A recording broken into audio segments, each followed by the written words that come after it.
पिछले वीडियोस में मैंने आपको बता दिया कि भारतीय संविधान की विशेषता salient features of Indian constitution से मेंस में क्वेश्चन, प्रीलिम्स में और आईएएस के मेंस में भी क्वेश्चन आते हैं 12 नंबर और ऐसे पीसीएस में आएगा तो 40 नंबर का। ठीक है, तो पिछले बार मैंने 6 पॉइंट्स बताए थे, अभी 8 पॉइंट है, इनको मैं एकदम आसानी से एलोबरेट करूंगा। ठीक है, अगर इतने पॉइंट्स आपने लिख दिए, इंट्रोडक्शन डाल दिया, कंक्लूजन डाल दिया और प्रेजेंट सही से कर दिया तो 40 में से आपके 30 नंबर, 25 नंबर, 28 नंबर तक आ सकते हैं। उससे ज्यादा हाईएस्ट स्कोर है, ये ज्यादा मिलता नहीं है।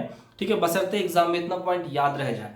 आपको लग रहा है वीडियो देखे कि हाँ हम संभाल लेंगे, लेकिन जब आप लिखने बैठते हैं तो उसमें कितनी चीजें और 30 मिनट के अंदर, 25 मिनट के अंदर उनको कंप्लीट करना होता है। ठीक है, आइए स्टार्ट करते हैं। देखिए संविधान की क्या क्या विशेषताएं हैं, मैं लिंक डाल दूंगा पिछले वीडियो का, उसमें देख लीजिएगा। और बाकी और यहाँ पर देखिए इंडिपेंडेंट जुडिशरी, मतलब यहाँ की क्या है, जुडिशरी इंडिपेंडेंट है। मतलब क्या है, जुडिशरी यहाँ का इंडिपेंडेंट है, कोई भी सरकार उसमें हस्तक्षेप नहीं कर सकती, किसी का ट्रांसफर नहीं करवा सकती है और इसीलिए निष्पक्ष होकर वो अपना फैसला सुनाते हैं। निष्पक्ष मतलब पूरी तरह से इंडिपेंडेंट होकर, स्वतंत्र होकर, कोई बंधन मतलब बंधन मुक्त होकर। ठीक है, दूसरा देखिए जुडिशरी और पार्लियामेंट, ये दोनों में क्या होता है, एक दूसरे के प्रति क्या है, समतुल्य है। जैसे कि अगर कोई पार्लियामेंट कानून बनाती है और वो फंडामेंटल राइट्स का हनन करता है, जैसे कि वो एक कानून बना दी कि 18 साल हो जाए बेटियों का तो पिताजी जहां चाहे उसकी विवाह कर सकते हैं, तो ऐसा नहीं है। ये कहीं ना कहीं पिताजी की इच्छा होती है, ये उनको व्यक्तिगत है, लेकिन जबरन फोर्स करेंगे तो ये उसके व्यक्तिगत स्वतंत्रता का, उस बच्ची के व्यक्तिगत स्वतंत्रता का हनन है। तो इसीलिए उसमें क्या करेगी, सुप्रीम कोर्ट एंट्री मार सकती है, नहीं उसकी मर्जी पूछी जानी जरूरी है। और अगर हाई कोर्ट या फिर सुप्रीम कोर्ट कुछ गलती कर रही है, ठीक है, तो क्या होगा कि यहां पर उनके खिलाफ महाभियोग चला के इनके जो हेड होते हैं जज, उनको हटाया जा सकता है। और जितने कानून बनाती है सब संसद बनाती है, इसमें दोनों में बैलेंस है।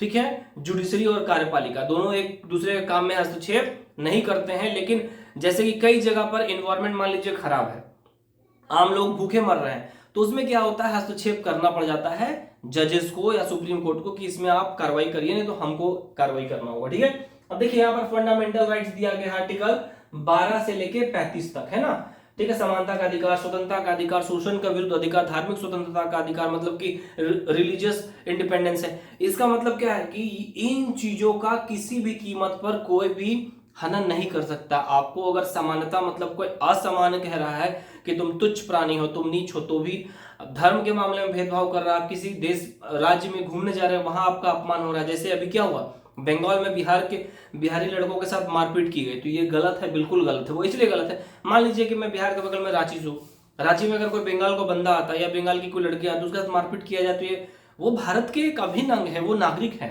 जैसे जैसे उनको हमारा सम्मान करना चाहिए, वैसे हमारा भी सम्मान करना उनका दायित्व है। और नहीं करेंगे तो फिर जाइए आप जेल। जैसे जिसने हाथ उठाया उसकी जेल जाने की संभावना 90% हो सकता है, कुछ दांव पेच लगा के बच जाए, लेकिन पब्लिक मीडिया में इतना ज्यादा आ चुका है कि नहीं मारना चाहिए। आपको नहीं पसंद है उसको बोलिए मेरा घर खाली करो, लेकिन आप मारपीट कर रहे हैं कि बंगाल में क्यों, वो बंगाल का राजा नहीं है।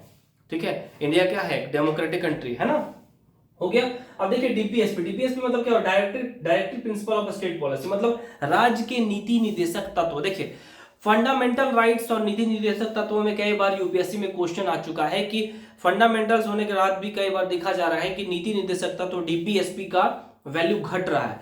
देखिए इसका वैल्यू घट नहीं रहा है। देखिए फंडामेंटल राइट्स को, जैसे कि मैं जज हूं तो मैं फोर्सफुली लागू कर सकता हूं कि तुम इसका अपमान नहीं कर सकते हो, ये अपना कमा रहा अपना खा रहा। ठीक है, तुम ये इंडिपेंडेंट है। लेकिन डीपीएसपी में फोर्सफुली कानूनी रूप से उसे लागू नहीं कर सकते। संविधान में कुछ बातें लिखी गई हैं कि आपको कल्याणकारी योजनाएं चलानी होगी, बच्चों की शिक्षा की व्यवस्था करनी होगी, इस तरह की चीजें लिखी गई है। ठीक है, ऐसा इसलिए ताकि संविधान जब बनाया जाए तो क्या होगा कि जो मंत्री लोग हैं इन चीजों का ध्यान रखें। एटलीस्ट जैसे कि कोई गलती करता है, मान लीजिए जैसे कि अपमान, मान लीजिए कि मैं किसी बड़े बुजुर्ग का सम्मान नहीं कर रहा एग्जाम्पल, या कोई और नहीं कर रहा है, तो इस पर कोई लीगल एक्शन नहीं है कि आप उसको बोलेगा तुमको रिस्पेक्ट करना होगा, करना होगा। लेकिन सोसाइटी एक प्रेशर बनाती है। ठीक है, कैसे प्रेशर बनाती है कि तुम यही संस्कार दिए गए हैं, अभी तुम सम्मान नहीं कर रहे हो तो कल को जाकर तुम बड़े होगे तो बच्चे से उम्मीद मत करना वो तुम्हारा सम्मान करे। तो इसी तरह से डीपीएसपी है, लोग पर एक साइकोलॉजिकल प्रेशर बनाता है कि आप करिए, और कल को जाके वो जज के सामने पेश होंगे, आपने नहीं किया तो बोला जाएगा जज के द्वारा कि डीपीएसपी में जब ये बातें लिखी गई है तो कानून बनाने के समय या फिर उनको इंप्लीमेंट करने समय आपने क्यों ध्यान नहीं दिया, क्यों आपने बच्चों के भोजन की व्यवस्था नहीं की, इस तरह की चीजें है ना। तो डीपीएसपी और फंडामेंटल राइट्स में क्या, फंडामेंटल राइट्स फोर्सफुली लागू किया जा सकता है, कानूनन उसमें अधिकार दिया गया, लेकिन डीपीएसपी फोर्सफुल लागू नहीं किया जा सकता। देखिए अब मौलिक अधिकार आर्टिकल 51 में दिया गया है मौलिक, जैसे कि मौलिक कर्तव्य, फंडामेंटल ड्यूटीज। फंडामेंटल ड्यूटीज क्या मतलब, तिरंगे का सम्मान करना, जो रोड है, ठीक है, टोल प्लाजा है, सरकारी बसेस है, ट्रेन है, एयरपोर्ट्स है, ठीक है, मेट्रो है, इन चीजों का सम्मान करना। क्या ये पब्लिक प्रॉपर्टी है? उसके बाद राष्ट्रगान जब बजे तो 52 सेकंड के लिए उसमें खड़े होना। देखिए, तो ऐसा इसलिए लिखा गया है क्योंकि सिर्फ अधिकार दे देना कि आप घूम सकते हैं, आपको इतने सारे राइट्स है, तो भैया कर्तव्य भी कुछ होता है। याद रखिएगा कि अधिकतर आजादी शक्ति ईश्वर ने उसी को दिया है जिसके कंधे जिम्मेदारियां संभालने के लिए मजबूत होती है। अगर आप बच के भागना चाहते हैं जिम्मेदारी से, ऐश मौज करने वाली जिंदगी, तो उसके कंधे में कभी जिम्मेदारी नहीं रहती है। राहुल गांधी पर लोग अब ट्रस्ट करना इसीलिए शुरू किए कि उसमें अब वो लीडरशिप क्वालिटी दिखने लगी है, ठीक है, जो प्राइम मिनिस्टर बनने योग्य होती है, इसीलिए लोग अब सपोर्ट करने लगे। प्रधानमंत्री नरेंद्र मोदी पर लोग प्रधानमंत्री को इसीलिए बनाया ना क्योंकि उनके कंधों में है क्षमता कि वो जिम्मेदारी का निर्वहन कर सके भारत का। समझ में आया? तो ये बात ध्यान रखिएगा, ठीक है। तो फंडामेंटल ड्यूटीज हो गया। अब सेक्युलर है, भारत एक सेक्युलर है, मतलब एक धर्मनिरपेक्ष राज्य है।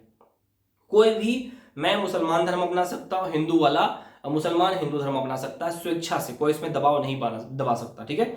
बशर्ते इसके बाद आप घर में झाड़ू चाहे बेलन से अपनी माँ से मार खाएंगे, पापा से मार खाएंगे, वो बात की बात है, लेकिन लीगली आपको ये राइट दिया गया है। तो आप किसी भी धर्म से मैरिज कर सकते हैं और कोई भी धर्म अपना सकते हैं, ना ही किसी धर्म को आप नीचा दिखा सकते हैं। इंडियन कॉन्स्टिट्यूशन किसी धर्म को मान्यता नहीं देता, उसके नजर में सब बराबर है। लेकिन अगर आप हस्तक्षेप करेंगे ऐसा कोई जिससे आम जनता को परेशानी हो रही है, तो उसमें वो संशोधन करती है, जैसे ट्रिपल तलाक, ठीक है। अब आइए देखिए इमरजेंसी, आर्टिकल 352, 356 और 360। 360 है इमरजेंसी, ठीक है, राष्ट्रपति शासन।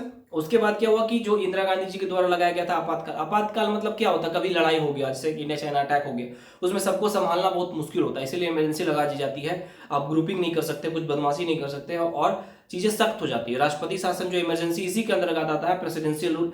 अगर कोई राज्य मनमानी रूप से शासन चला रहा है तो उस पर राष्ट्रपति शासन लगाया जाता है, ठीक है। अब देखिए आलोचना, क्रिटिसिज्म। आलोचना का मतलब क्या होता है, देखिए मैंने लिखा हुआ है यहाँ पे आलोचना।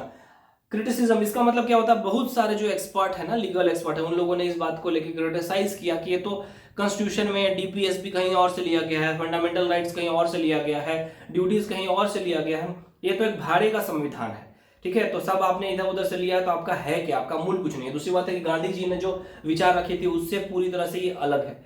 तो आलोचना करने वाले तो सबकी आलोचना करेंगे। आप बहुत अच्छा काम भी कर रहे हैं तो भी गंगा नदी में जब बाढ़ आती है, आलोचना करने वाले गंगा नदी की आलोचना करते हैं कि गंगा माँ हमारे बर्बाद करके चली गई। वो अपनी गलतियों को नहीं देखेंगे कि हम नदी के किनारे घर बनाए। समझ रहे हैं ना? तो आलोचना ये होती है। तो इस तरह की विशेषताएं हैं। 8 पॉइंट वहां पर है, 5-6 पॉइंट और यहाँ पे 8 पॉइंट है। दोस्तों विश्वास मानिए इतने पॉइंट आप लिख देंगे ना, एग्जामिनर खुश हो जाएगा। इतना एग्जाम में साधारण बच्चे की बस की बात नहीं रहेगी, इसको बार बार रिवाइज करना पड़ता है और जरूरी नहीं यही क्वेश्चन आए, लेकिन विशेषताएं इतनी हैं और शॉर्ट में जिन्हें मैं बताया इसे एलोबरेट करने का आदत रखिए, बस काफी है, ठीक है। अच्छा लगे तो लाइक कर दीजिए।